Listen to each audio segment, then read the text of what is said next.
नमस्कार दोस्तों, आप सभी का study for UPSC PCS channel में स्वागत है। आज तारीख है 25 मई 2024 ईस्वी और आज का न्यूज़पेपर आर्टिकल डिस्कशन का वीडियो होगा। ये वीडियो मेरा रोज़ डिटेल में थोड़ा सा होता है, तो कृपया करके अंत तक देखें, आप ही के लिए होता है ना। और देखिए आज के जो न्यूज़ हैं, आज न्यूज़ कुछ कम है और आज हिस्ट्री का एक बहुत ही इंपॉर्टेंट टॉपिक डिस्कस करेंगे, क्योंकि उससे जुड़े हुई कुछ एक्टिविटी है करंट में। वो है आपका विजयनगर हम्पी। विजयनगर साम्राज्य का नाम सुना है आपने? उसके बारे में हम लोग डिटेल में थोड़ा सा समझेंगे। एक सवाल पीटी में पूछा ही जाता है, विजयनगर से कुछ विशेष प्रेम है यूपीएससी और पीसीएस वगैरह को। एक सवाल हर साल लगभग में पूछा जाता है विजयनगर से। उसके आर्ट एंड कल्चर को भी देखेंगे थोड़ा सा, क्योंकि वही चर्चा में है। फॉर्म 17C को लेकर काफ़ी ज़्यादा चर्चा है, बहुत सारे लोग अलग अलग वीडियो भी बना रहे हैं इसको लेकर। ऐसा कुछ है नहीं कि जिसको लेकर अलग से वीडियो चाहिए, कुछ भी नहीं। फॉर्म 17C दरअसल में क्या होता है, तो पर पोलिंग स्टेशन पर जो पोलिंग बूथ होता है आपके घर के नज़दीक, जो विद्यालय वगैरह पर पोलिंग बूथ बनता है, उस पोलिंग बूथ का क्या होता है, तो ये वोटर पोल जो होता है उसको रिफ्लेक्ट करने का, एक डेटा का इकट्ठा करने का एक फॉर्म होता है, जिस पर क्या इकट्ठा किया था, इस पोलिंग बूथ पर कितने वोटर हैं, कितने लोगों ने वोट किया है। तो ये ट्रांसपेरेंसी को मेंटेन करने में, इलेक्शन के ट्रांसपेरेंसी को मेंटेन करने में सबसे शानदार माना जाता है। 2019 से पहले के इलेक्शन तक इसको जारी किया जाता था इलेक्शन कमीशन ऑफ इंडिया के द्वारा, भारत के निर्वाचन आयोग के द्वारा इसको 2019 से पहले तक जारी किया जाता था। लेकिन 2019 के पश्चात इसको जारी करना बंद कर दिया गया। ओके, कारण क्या था बंद करने का, किसी को नहीं पता, अज्ञात कारणों से बंद कर दिया गया। 2019 के बाद से ही अलग अलग पिटीशन डाले गए इसको लेकर कि आप 17C जो फॉर्म है उसका डेटा क्यों नहीं रिवील करते अपने वेबसाइट पर, आपको करना चाहिए। उसके पश्चात अभी वर्तमान में क्या हो रहा है, जब से पोलिंग शुरू हुआ है फर्स्ट फेज का, तो पोलिंग के बाद अचानक से वोटर टर्नआउट जो है वो बढ़ जाता है। पहले फेज के बाद 6% पोलिंग डेटा जो है वो बढ़ गया था, दूसरे में 6.25% के आसपास पोलिंग का जो वोट डेटा था वो बढ़ गया था। तो इसको लेकर कई सारे लोग कंसर्न जाहिर कर रहे हैं कि क्या फ्री और फेयर इलेक्शन हो रहा है। आपको समझ में आ रहा है मैं जो बता रहा हूँ? इसी कंसर्न को लेकर लोग गए कहाँ पर, तो सर्वोच्च न्यायालय, सुप्रीम कोर्ट ने बोला कि आ जाओ हम न्याय करेंगे, है ना। कौन सा न्याय? तो न्याय करने वाला न्याय। लेकिन सुप्रीम कोर्ट ने बोला कि हम बीच इलेक्शन में इंटरप्ट नहीं कर सकते हैं इलेक्शन कमीशन को, इसलिए हम इसको समर वेकेशन के पश्चात इस पर सुनवाई करेंगे। यानी कि इलेक्शन हो जाएगा, उसके पश्चात मिड जून में इस पर हो सकता है कि सुनवाई सुप्रीम कोर्ट ऑफ इंडिया करे 17C फॉर्म पर। वर्तमान में सुप्रीम कोर्ट ने कोई आदेश देने से मना कर दिया है, बोला कि हम कोई इंटरप्ट नहीं कर रहे हैं। फॉर्म 17C जो चुनाव आयोग अभी नहीं जारी कर रहा है वो जारी रहेगा। इस पर ही सवाल उठाया गया कि पहले जो है वो वोटिंग टर्नआउट जो है वो शाम तक या अगले दिन दोपहर तक क्लियर हो जाता था। जैसे आज दिल्ली में चुनाव है, आपको पता होगा, आज 6th फेज़ का इलेक्शन है दिल्ली में, देश भर में, तो उसी के तहत दिल्ली में भी है। तो जैसे आज का डेटा कब तक जारी कर दिया जाता था, पहले के हिसाब से देखें तो संडे को दोपहर तक जारी कर दिया था। लेकिन अभी दुर्भाग्यपूर्वक ऐसा स्थिति हो गया है, पता नहीं क्या कारण है, कि 5वें फेज का डेटा कल तक सामने नहीं आया था। तो इसीलिए लोग संदेह जाहिर कर रहे हैं कि ऐसा क्या हो रहा है कि इलेक्शन कमीशन ऑफ इंडिया जो है वो डेटा को देरी से जारी कर रही है और फॉर्म 17C के डेटा को भी ट्रांसपेरेंट तरीके से लोगों के सामने नहीं रख रही है। वोटर टर्नआउट क्यों बढ़ जा रहे हैं अचानक से 6%, 6.25%, 6%, 6.25% वोटर टर्नआउट बहुत बड़ी संख्या होती है, लाखों में वोट होती है। तो इसके बारे में भी सवाल पूछे जा रहे हैं, तो इसको ज़रूर ध्यान में रखिएगा। फॉर्म 17C इतना ही था इसमें, और तो कुछ इसमें है नहीं डिटेल में। अगले न्यूज़ पर चलते हैं। अगला न्यूज़ देखिए क्या है, मुख्य न्यूज़ को आज डिस्कस करेंगे हम लोग। फॉर्म 17C के बारे में इतना बस ध्यान में रखिएगा, इसके अलावा और कुछ इसमें ध्यान रखने के लिए है नहीं। पिटीशन क्या डाला गया था कि भाई फॉर्म 17C को 48 घंटे के अंदर में वेबसाइट पर अपलोड करना चाहिए इलेक्शन कमीशन ऑफ इंडिया को, ताकि पर पोलिंग बूथ के हिसाब से हम क्या कर सकें, मिलान कर सकें। इससे चुनाव जो है और भी ज़्यादा फ्री एंड फेयर दिखेगा। दरअसल बात यह है कि जब से इलेक्शन कमिश्नर को नियुक्त करने की प्रक्रिया को चेंज किया गया है, पहले सुप्रीम कोर्ट ने बोला था कि इनके प्रक्रिया में हम भी शामिल होंगे, सुप्रीम कोर्ट के चीफ जस्टिस होंगे, प्रधानमंत्री होंगे और अपोजिशन के कोई लीडर होंगे। पहले यही प्रक्रिया के लिए सुप्रीम कोर्ट ने बोला था। लेकिन भारत की संसद ने क्या किया, तो इस प्रक्रिया को रद्द करते हुए एक नई प्रक्रिया को अपनाया, जिसमें प्रधानमंत्री महोदय होते हैं, कैबिनेट के कोई सदस्य होते हैं और विपक्ष का कोई नेता होता है। अब इसमें बहुमत किसका होता है, तो जो रूलिंग पार्टी होती है उनका बहुमत हो जाता है, तो वो जिसको चाहेंगे उसको अपॉइंट कर सकते हैं। इसी के पश्चात से सुप्रीम कोर्ट ऑफ इंडिया को लेकर लोगों का जो भरोसा है वो 28% तक गिर के आ गया है। 100 में से मात्र 28 लोग ऐसे हैं जो बोलते हैं कि इलेक्शन कमीशन ऑफ इंडिया पर हम भरोसा करते हैं। ये अलार्मिंग सिचुएशन है, ऐसा कतई नहीं होना चाहिए। देश के एक सबसे प्रमुख और जिम्मेदार संवैधानिक संस्था के साथ में उस पर भरोसा लोगों का बना हुआ रहना चाहिए। जस्ट इमेजिन कि कल को आपका यूपीएससी पर भरोसा ख़त्म हो जाए तो क्या आप एग्ज़ाम देंगे? क्या आप बीपीएससी का एग्ज़ाम देते आपके मन में ये संदेह नहीं रहता है, या पीसीएस का देते हैं कि क्या ये एग्ज़ाम 100% फ्री एंड फेयर हुआ है? तो उसी प्रकार का संदेह अगर इलेक्शन कमीशन को लेकर उठने लग जाए तो ये लोकतंत्र के लिए कहीं से भी सही नहीं होता है। चलिए नेक्स्ट न्यूज़ को कवर करते हैं, अच्छे से देखिए क्या है। देखिए न्यूज़ ये है कि बारिश और रेन के कारण से UNESCO world heritage site Virupaksha मंदिर, कौन सा मंदिर बंधुओं? विरूपाक्ष मंदिर किसके द्वारा निर्माण करवाया गया था? आप मुझे बता देंगे तो काफ़ी अच्छा रहेगा। विरूपाक्ष मंदिर का कुछ हिस्सा था, पेविलियन का हिस्सा था जो कोलैप्स कर गया था, उसी को एएसआई के द्वारा रीस्टोर किया जा रहा है। दरअसल विजयनगर से जुड़ा हुआ ये जो स्ट्रक्चर है ये UNESCO UNESCO UNESCO world heritage site में शामिल है। वर्ल्ड हेरिटेज विश्व धरोहर में शामिल है। ये बहुत ही शानदार सा ये यहाँ के आर्किटेक्चर हैं, इतने शानदार आर्किटेक्चर हैं। एक तो है यहाँ पर जिस मंदिर के पिलर से म्यूजिक की साउंड आते हैं, म्यूजिक का साउंड निकलता है हवाएं जब चलती है। तो कौन सा मंदिर है वो? विरूपाक्षी है क्या? देखिए और मैं बताता हूँ विजयनगर के बारे में, ध्यान से सुनिएगा। MBT मोहम्मद बिन तुगलक कौन था दिल्ली सल्तनत का उस समय शासक? MBT। इसके समय में दिल्ली सल्तनत का साम्राज्य सबसे बड़ा साम्राज्य था। एरिया वाइज में सबसे बड़ा साम्राज्य किसके समय में था? तो मोहम्मद बिन तुगलक के समय में। आप लोगों ने पढ़ा होगा, मैं फिर से आपको रिकॉल कराता हूँ। इसी के समय में हरिहर और बुक्का नामक दो सैनिकों ने मिलकर तुंगभद्रा नदी के तट पर एक हिंदू साम्राज्य कायम की, जिसका नाम रखा गया विजयनगर इसका नाम रखा गया। इसमें अलग अलग वंशों ने अलग अलग वंशों ने शासन किया। कृष्णदेव राय इसके सबसे प्रतापी शासक माने जाते हैं। इन्होंने तेलुगु, संस्कृत सभी भाषाओं को संरक्षण दिया। उसके साथ साथ आर्ट एंड कल्चर और एग्रीकल्चर, डैम वगैरह सब चीज़ों पर काम किया इन्होंने। विजयनगर साम्राज्य अपने समय में दौर में सबसे शानदार साम्राज्यों में से एक रहा। बहमनियों के साथ इनकी लगातार शत्रुता थी, जिसके पश्चात बन्नी हट्टी के युद्ध में विजयनगर साम्राज्य कोलैप्स कर गया, इसका पतन हो गया। इनके द्वारा जो आर्ट एंड कल्चर बनाया, आर्ट जो इनका बनाया गया, मंदिर जो बनाया गया, अलग अलग स्ट्रक्चर जो बनाया गया, वो शानदार हैं, अभी तक वो हैं। और उनसे जुड़े हुए सवाल कई बार पूछे गए हैं यूपीएससी और पीसीएस दोनों जगहों पर, इसलिए इसको ध्यानपूर्वक कवर कीजिएगा। मैं बहुत सारे आर्किटेक्चर इसके करवाऊंगा क्योंकि सभी इंपॉर्टेंट है और आपसे कहीं से भी पूछा जा सकता है। तो डिटेल में देखते हैं कौन कौन से हम्पी में स्ट्रक्चर हैं, किस किस प्रकार के हैं, किस शैली में बनाए गए हैं। जैसे कल्याण मंडप, एक सेकंड रुक जाइए। कल्याण मंडप की अवधारणा जो है वो विजयनगर साम्राज्य में थी। ये मंदिर में एक अलग से मंडप बनाया जाता था। इसके बारे में यूपीएससी ने 2019 से पूछा पीटी में कि कल्याण मंडप की जो अवधारणा है वो किस आर्किटेक्चर फॉर्म में हमें देखने को मिलता है। तो विजयनगर साम्राज्य के द्वारा बनवाया गया था, वहाँ पर आप देख सकते हैं। तेनालीरामन का आपने नाम सुना है, वो भी विजयनगर साम्राज्य में ही कवि थे। एक किस शासक के समय में थे ये आप मुझे बता दीजिएगा। चलिए देखते हैं इसके बारे में। देखिए क्या है कि हम्पी के प्रसिद्ध स्थल है, इसे सबसे पहला कौन सा है? विरूपाक्ष मंदिर है। शिव के अवतार भगवान विरूपाक्ष होते हैं। अब यही पूछ लिया जाएगा कि विरूपाक्ष मंदिर जो है ये वैष्णव संप्रदाय से जुड़ा हुआ है, तो वहाँ पर वो स्टेटमेंट गलत हो जाएगा। ये शैव संप्रदाय से जुड़ा हुआ है। विरूपाक्ष जो हैं ये भगवान शिव के अवतार माने जाते हैं। इस मंदिर का निर्माण विजयनगर साम्राज्य के देवराय द्वितीय के सेनापति लंकन दंडेश ने करवाया था। इसकी गतिशीलता दुनिया भर से पर्यटकों को आकर्षित करने में कभी विफल नहीं होती।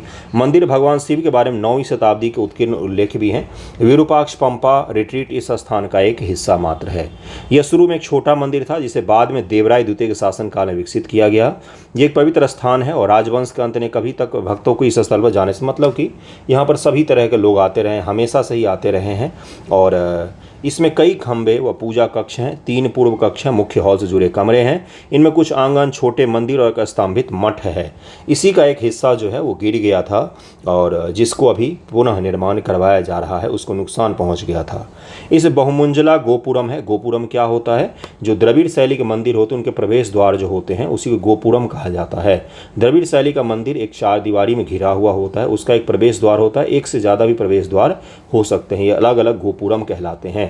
इसी को ये बहुमंजिला है, यानी कि 2 से 3 मंजिल है इसके गोपुरम में। शानदार गोपुरम है इसका। किसी भी हिंदू मंदिर के प्रवेश द्वार पर एक स्मारक टावर, यह आमतौर पर दक्षिण भारतीय वास्तुकला का एक हिस्सा है। इसे पूजा का एक उच्च स्थान बनाता है, मतलब गोपुरम भी बना हुआ है। विरूपाक्ष मंदिर आप देख सकते कितना शानदार तरीके से बना हुआ है। ये द्रविड़ शैली की विशेषता है, इसी प्रकार से इसमें बनाया जाता है। इसको विमान कहा जाता है, इसको विमान कहा जाता है। इसको जरूर ध्यान में रखिएगा। आप देखेंगे ध्यान से, ये 4 दीवारी से घिरा होता है, ये गर्भगृह होता है और इसी के मुख पर गोपुरम बनाए जाते हैं। अपनी प्रारंभिक स्थापना के बाद में ही मंदिर में कुछ अतिरिक्त निर्माण करवाए गए, जैसे मुख्य स्तंभ वाला हॉल जिसे कृष्णदेव राय ने जोड़ा था। शिलालेख उसके योगदान की गवाही देते हैं। मंदिर के सामने एक प्राचीन बाजार के साथ कई अवस्थित मंडप भी हैं। स्तंभ वाले हॉल जो हिंदू मधुरम अनुष्ठानों के लिए उपयोग किया जाते हैं। जो स्तंभ वाले हॉल होते हैं, जैसे राम मंदिर बना है तो आप देखेंगे राम मंदिर के शैली को, मंदिर निर्माण शैली पढ़कर जाइएगा, आपसे पूछा जाएगा ये मंदिर है तो इसके सामने यहाँ से यहाँ तक हॉल होगा। इसमें क्या होता है, इसमें अनुष्ठान वगैरह होते हैं, पूजा पाठ होते हैं, लोग पाठ वगैरह करते हैं, बैठते हैं यहाँ पर, तो उसी हॉल की बात किया जा रहा है यहाँ पर। कल्याण मंडप इसी तरह का होता था जो सामान्य तौर विवाह के लिए उपयोग किया जाता था। अगला है विट्ठल देव मंदिर। यह हम्पी के सबसे बड़े और सबसे भव्य मंदिरों में से एक है। यह तुंगभद्रा नदी के तट पर है। ये यूपीएससी का क्वेश्चन है, तुंगभद्रा नदी का क्वेश्चन। ये यूपीएससी ने पूछा था कि तुंगभद्रा नदी के तट पर साम्राज्य की स्थापना है कि नहीं। विजयनगर से जुड़ा हुआ ये सवाल यूपीएससी पूछ चुकी है, तो आपसे ही पूछा जा सकता है। मंदिर में अद्भुत व विस्मयकारी संगीतमय स्तंभ हैं।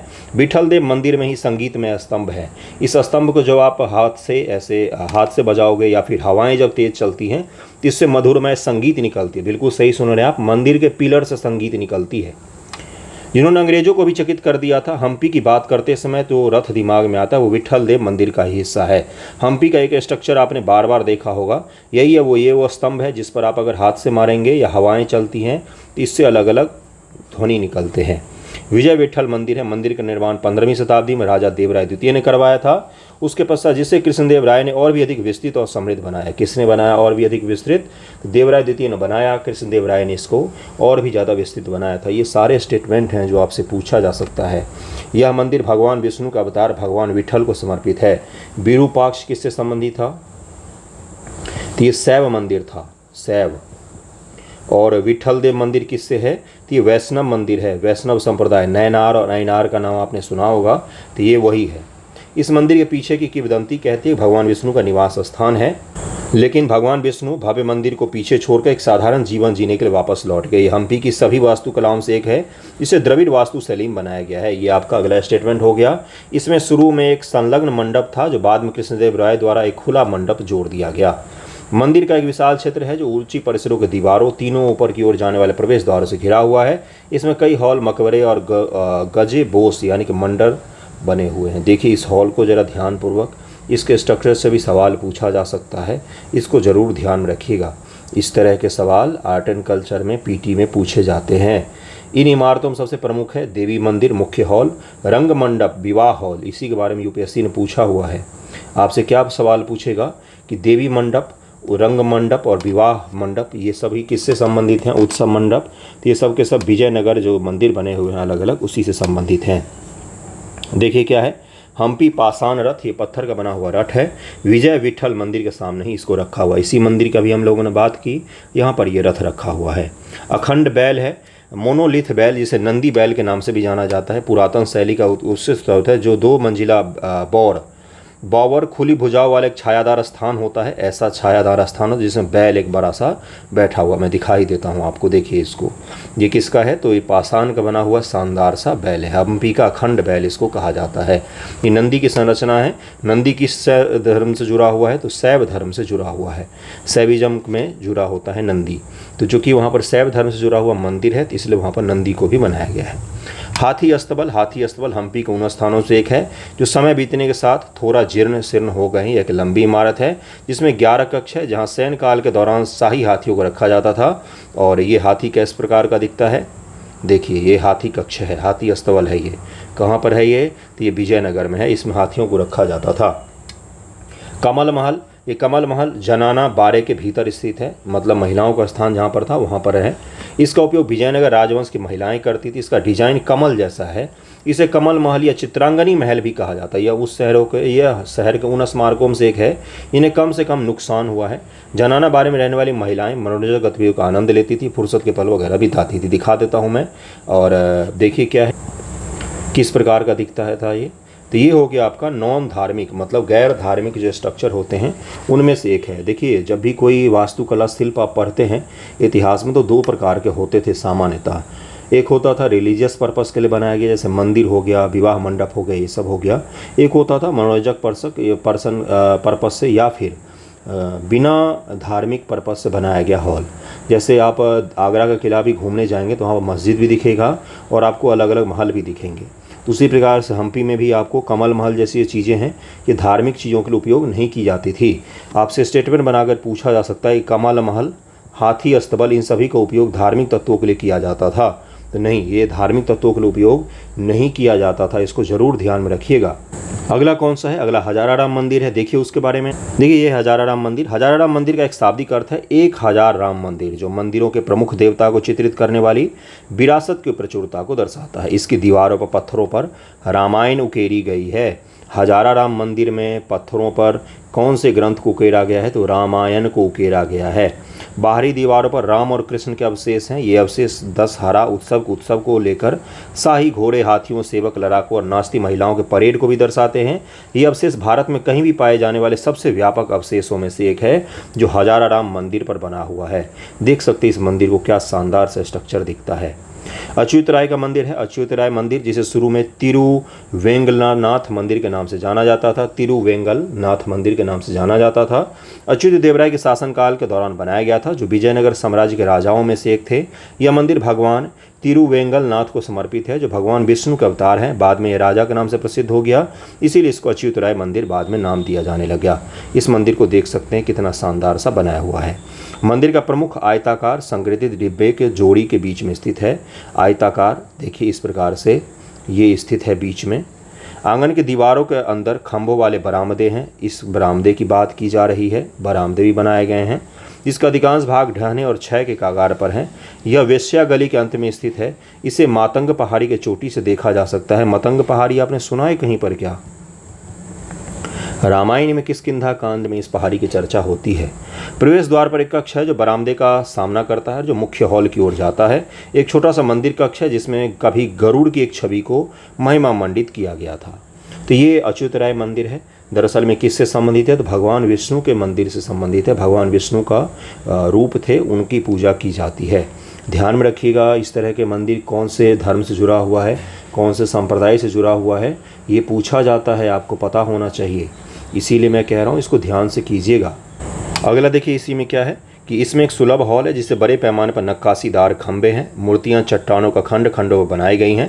तख्तों और बनी मूर्तियां, आकृतियां भगवान विष्णु द्वारा हाथी को आशीर्वाद देने, भगवान कृष्ण द्वारा अपने बछड़े को सुनाते हुए बांसुरी बजाने, इन सभी चीज़ों से संबंधित है। तो दरअसल में वैष्णव धर्म से संबंधित ये मंदिर है। क्या नाम है इसका? अच्युत राय मंदिर नाम है इसका। सबसे मुख्य अब तुंगभद्रा नदी है। इसी किनारे पूरा साम्राज्य बसा हुआ था। साम्राज्य को नदियों से जोड़कर यूपीएससी ने पूछा हुआ है इससे पहले, जिसमें एक ऑप्शन का अगर आप एलिमिनेट करते, 2019 का सवाल था, तो आप सारे को सही कर ले जाते। उस ऑप्शन में ये था कि हम्पी के सामने तुंगभद्रा नदी के जगह पर गोदावरी नदी लिखा हुआ था, जबकि तुंगभद्रा नदी के तट पर स्थित है। तो एक एलिमिनेशन करने से आप पूरा सही कर ले जाते वो सवाल। देखिएगा प्रीवियस ईयर में मैं आपको करवाऊँगा, यूपीएससी पीटी के प्रीवियस ईयर के एमसीक्यू जब हम लोग जून में करेंगे तो उसमें इस तरह के सवाल को करवाऊंगा।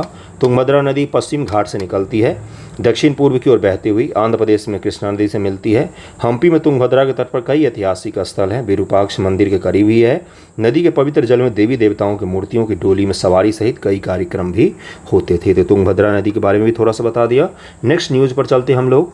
नेक्स्ट देखिए क्या है कि एक छोटा सा एक्सप्लेन्ड एआई में आया है, जिसे बताया गया कि चैट जीपीटी की जो एजेंट होते हैं, एआई एजेंट, क्या बोला गया है इसको? AI agent.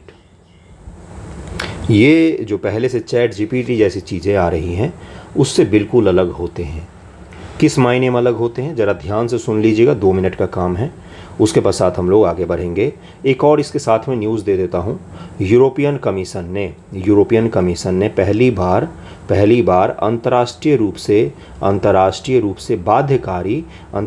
से बाध्यकारी एआई को लेकर एक समझौता पर साइन किया है, जिसमें यूरोपियन कमीशन जुड़े हुए कुछ देश हैं और उसके अलावा उससे जुड़े हुए कुछ देश ऐसे भी हैं इस बाध्यकारी समझौता में शामिल जो यूरोपियन कमीशन के सदस्य नहीं हैं। वो सब के सब इसमें जुड़े हैं।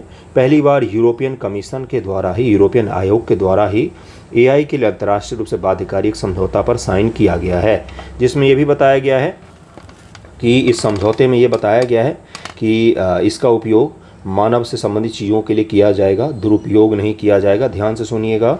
और निजी क्षेत्र को इसके उपयोग पर कुछ पाबंदी भी लगानी पड़ेंगी, इसके उपयोग को सीमित रखना पड़ेगा और लोगों के शोषण के लिए इसका उपयोग नहीं किया जाएगा। इन सब चीज़ों को लेकर बातचीत की गई थी। इसको हम लोग एक दिन डिटेल में डिस्कस करेंगे कि इसके निहितार्थ क्या है, हमें क्या इस तरह के चीज़ों में शामिल होना चाहिए या नहीं। लेकिन वर्तमान में ज़रा समझिए, लार्ज लैंग्वेज मॉडल आधारित जो आपके पास में एआई का संयंत्र होता है, जो टूल वगैरह आप लोग यूज करते हैं, जैसे चैट जीपीटी आप लोग यूज करते हैं, कोपायलट जैसे टूल होते हैं, और गूगल का भी है, जेमिनी वगैरह टूल है, और भी बहुत सारे टूल। अब तो भरमार लग गया, इतने एआई टूल हो गए हैं। ये सभी टूल की एक खासियत होती है और एक कमजोरी होती है कि इनको आप वॉइस के फॉर्मेट में भी कोई चीज़ देंगे तो ये उसको टेक्स्ट में पहले लिखेंगे, उस टेक्स्ट का इनपुट लेंगे और उसके आधार पर आपको आउटपुट देंगे। यानी कि ये इनपुट केवल और केवल टेक्स्ट के फॉर्मेट में ही लेते हैं। आप जैसे चैट जीपीटी 4 अगर यूज़ करेंगे, चैट जीपीटी 3 अगर यूज़ करेंगे तो उसमें आप वॉइस के माध्यम से अगर इनपुट देंगे तो वो भी आपको टेक्स्ट में पहले परिवर्तित करेगा और उस टेक्स्ट के आधार पर आपको आउटपुट देगा। माइक्रोसॉफ्ट का जो कोपायलट वगैरह अलग अलग टूल आता है, उसके आधार पर भी आप अगर जाएंगे तो वो भी यही काम करता है। गूगल का भी जेमिनी वगैरह यही काम करते हैं। आप उनको टेक्स्ट में लिख कर दीजिए, वो आपको आउटपुट दे देंगे। ये तो हो गया एलएलएम आधारित पहले मॉडल एआई के। लेकिन वर्तमान में क्या हो रहा है, एआई एजेंट की अवधारणा आ रही है। अब ये क्या है, तो ये है सबका पिताजी, सबके बाप होंगे ये। इससे भी उन्नत संस्करण अभी आएगा, लेकिन वर्तमान में ये बहुत ही बड़ा गेम चेंजर होने वाला है। क्यों गेम चेंजर होने वाला है भाई? तो इसको एआई एजेंट क्यों कहा जा रहा है? गूगल का प्रोजेक्ट एस्ट्रा, मैंने कुछ दिन पहले भी चर्चा किया था। गूगल का प्रोजेक्ट एस्ट्रा, देखिए यहाँ पर लिखा हुआ है एस्ट्रा, और GPT-4 चैट GPT-4o, ये जो ओपन एआई के द्वारा लॉन्च किया गया है, ये जो दोनों हैं ये क्या कर रहे हैं, ये वास्तविक दुनिया से इनपुट लेते हैं। आप कैमरा खोल कर इनको इनपुट दे सकते हैं। मैंने आपको बताया था कि एस्ट्रा का जब मैंने वीडियो देखा, उसका ट्रायल वर्जन का वीडियो मैंने देखा तो मैं दंग रह गया था कि आप किसी भी चीज़ पर कैमरा को ओपन कीजिए और उसके बाद उसको बताइए, जैसे ये कैमरा आपका ओपन है, कैमरा में दिख रहा है, मैंने आपको उदाहरण भी दिया था कि स्पीकर दिख रहा है, जिसमें स्पीकर में 2 हिस्से होते हैं, एक छोटा सा ऊपर वाला, एक नीचे बड़ा वाला। इसी प्रकार का स्पीकर होता है जो होम थिएटर वगैरह के होते हैं। तो आप कैमरा में ही पूछेंगे इससे कि ये क्या है, इसके बारे में बताओ, तो बता देगा कि ये फ्रीक्वेंसी हाई करने के लिए यूज किया जाता है। यानी कि रियल वर्ल्ड से डायरेक्ट इनपुट आप दे सकते हैं इस एआई टूल को, वॉइस के फॉर्मेट में, वीडियो के फॉर्मेट में, टेक्स्ट के फॉर्मेट में, किसी भी फॉर्मेट में, और ह्यूमन जैसी आवाज़ में इसको आप सामान्य तौर पर इनपुट दे सकते हो और ये मानव के जैसे ही बातचीत करके आपको आउटपुट देगा। ये बेसिक अंतर है जो लार्ज लैंग्वेज मॉडल आधारित पहले के एआई टूल हैं और जो एआई एजेंट की अवधारणा अब नई वाली आ रही है उन दोनों में। दरअसल में गूगल कंपनी जो है वो एआई के मामले में पिछड़ रही है ओपन एआई जैसी कंपनियों से, जिसका माइक्रोसॉफ्ट के साथ में संबंध है।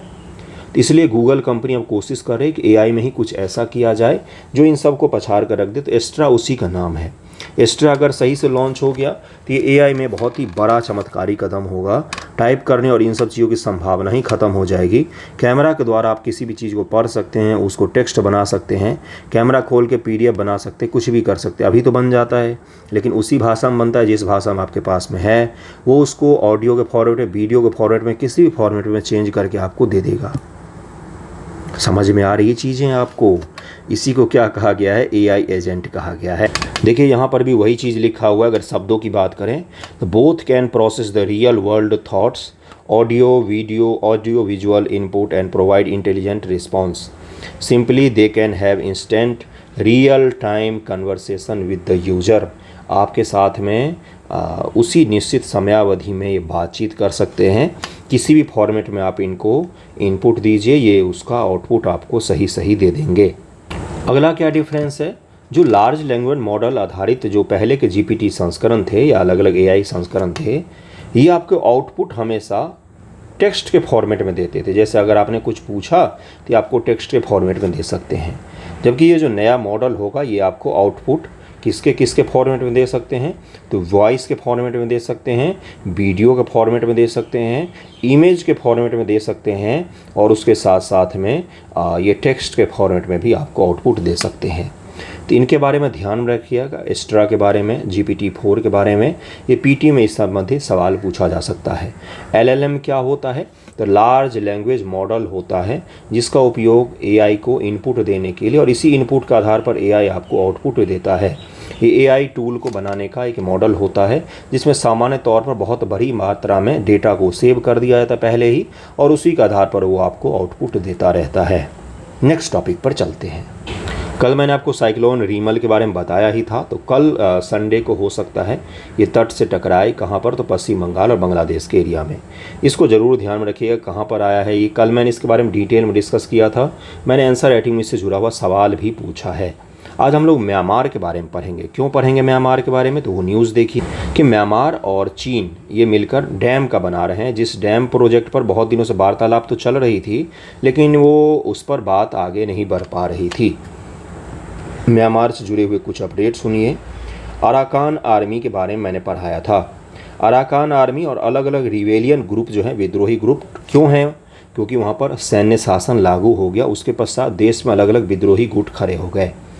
उन्होंने क्या किया, उन्होंने म्यांमार के अलग अलग हिस्सों से विद्रोह करना शुरू किया, और म्यांमार के 2/3 एरिया पर लगभग में विद्रोहियों का कब्जा हो गया है। विद्रोहियों का कब्जा हो गया है, आर्मी का कब्जा कम होता जा रहा है। आर्मी में संख्या कम देखते हुए वहाँ की सरकार ने एक नया रूल लाया जिसमें था कि आपको कंपलसरी आर्मी में सर्विस देना ही पड़ेगा। उसके पश्चात म्यांमार के जो युवा वर्ग थे वो भाग भाग कर रिबेलियन ग्रुप के एरिया में चले गए हैं, और वहाँ पर अफरा तफरी का माहौल बना हुआ है। अपने पड़ोस में ही ये सब कुछ हो रहा है। इतना क्लियर है। अब वर्तमान में क्या हुआ है, इनके साथ म्यांमार के जुंटा हैं, जुंटा पता ही होगा, वहाँ के शासक हैं अभी।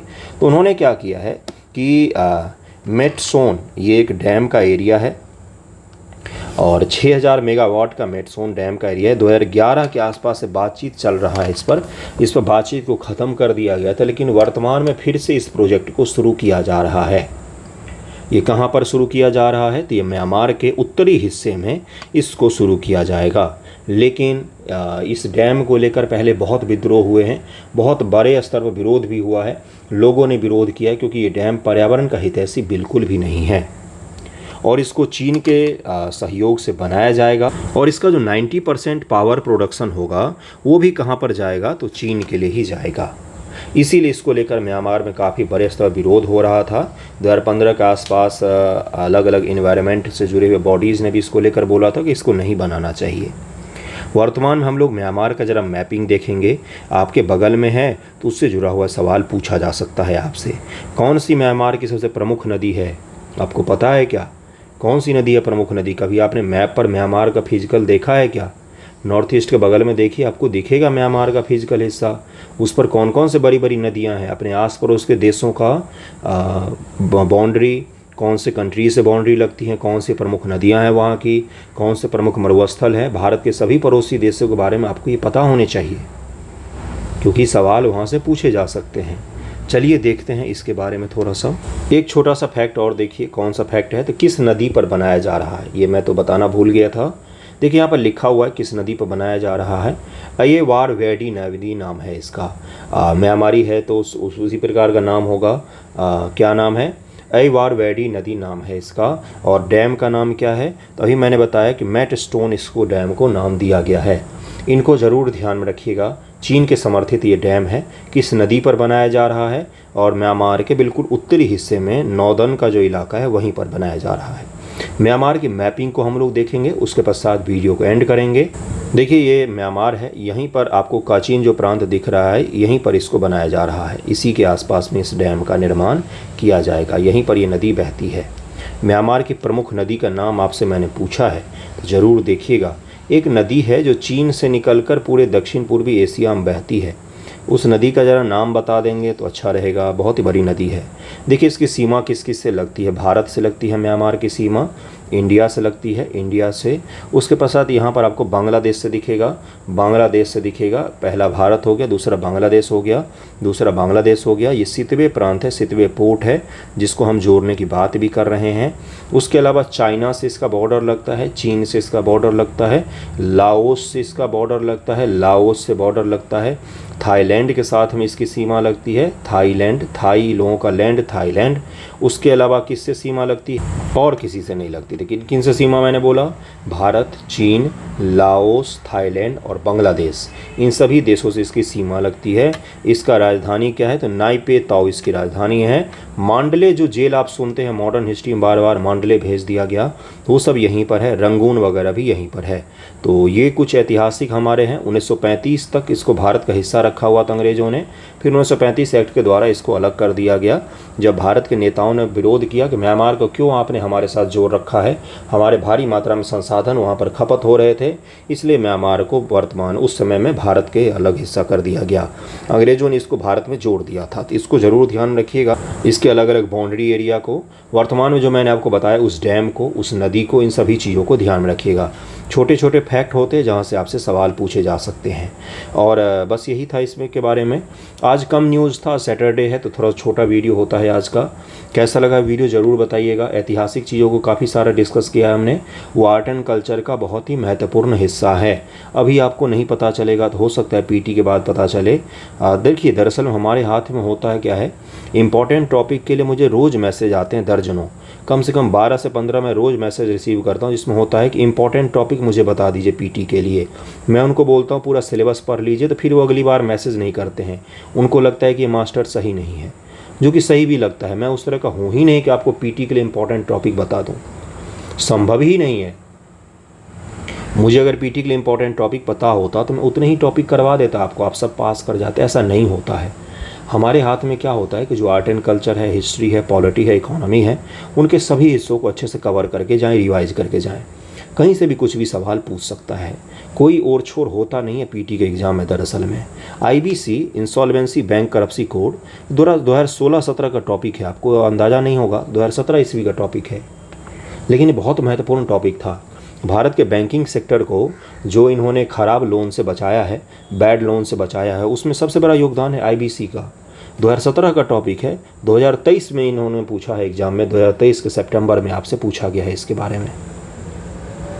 तो मैं कैसे बता दूं कि ये नहीं पूछा जाएगा। इसलिए हमारे बस में क्या है कि करेंट अफेयर को और स्टैटिक हिस्से को अच्छे से तैयार करें और वहाँ पर इस हिसाब से जाएं कि 100 में से 150 में से हमें 100 क्वेश्चन के आसपास सही करके आ जाने हैं। उससे ज़्यादा तो कोई सही कर ही नहीं सकता, भले ही कोई विद्वान ही क्यों न बैठ जाए, नहीं कर सकते हैं आप। ठीक है, तो इतना आपके हाथ में है, तो इसलिए रिवाइज़ कीजिए। किसी भी हिस्से को मत कमज़ोर रहने दीजिए। मिडिवल हिस्ट्री से, एंशियंट हिस्ट्री से सवाल पूछे जाते हैं, मॉडर्न से भी पूछे जाते हैं। क्या पता मॉडर्न से ना पूछ कर एंशियंट और मिडिवल से पूछ ले, तो फिर आप क्या करेंगे? ज़्यादा सवाल क्या पता पूछ ले। अभी तक तो मॉडर्न से ज़्यादा पूछता है। इसलिए सभी हिस्सों को बराबर बराबर योगदान दीजिए, सभी हिस्सों को अच्छे से पढ़िए। पीटी एग्जामिनेशन है ये, मेंस के लिए टॉपिक गेस करना आसान होता है गुरु।